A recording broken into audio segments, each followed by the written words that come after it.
కృష్ణా జిల్లా గుడ్లవల్లేరులోని ఇంజనీరింగ్ కళాశాలలో రహస్య కెమెరాల అంశంపై తీవ్ర విమర్శలు వెల్లువెత్తుతున్న వేళ ఈ అంశంపై జరుగుతున్న విచారణను ముఖ్యమంత్రి నారా చంద్రబాబు నాయుడు స్వయంగా పర్యవేక్షిస్తూ ఉన్నారు.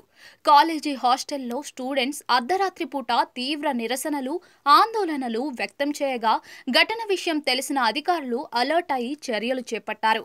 ఈ క్రమంలోనే వెంటనే జిల్లా అధికారులు మంత్రి కొల్లు రవీంద్ర, జిల్లా ఎమ్మెల్యేలను కళాశాలకు వెళ్లాలని ముఖ్యమంత్రి ఆదేశించారు.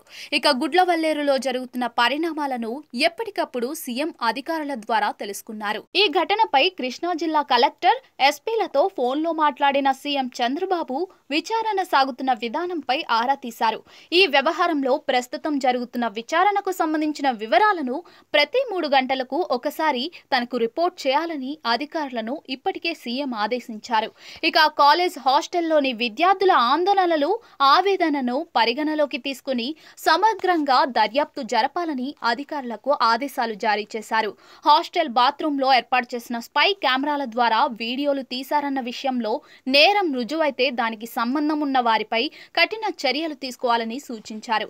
ఇక మన ఇంట్లో ఆడబిడ్డలకు కష్టం వస్తే ఎలా స్పందిస్తామో అంతే సీరియస్ గా విచారణ జరిపి ఘటనలో నిజాలు నిగ్గు తేల్చాలని ఆదేశించారు. ఆందోళనలో ఉన్న విద్యార్థులు, వారి తల్లిదండ్రులకు భరోసా కల్పించాలని సూచించారు. అయితే గతంలోనే ఈ ఘటనపై విద్యార్థులు కాలేజీ యాజమాన్యం దృష్టికి తీసుకెళ్లి ఫిర్యాదు చేసినా కూడా వారు పట్టించుకోలేదనే ఆరోపణలు కూడా ఉన్నాయి. వాటిపైన కూడా విచారణ జరపాలని అధికారులను ఆదేశించారు. కాలేజీ యాజమాన్యం, అధికారుల నిర్లక్ష్యం ఉంటే వారిపైన కూడా చర్యలు తప్పవని సీఎం హెచ్చరించారు.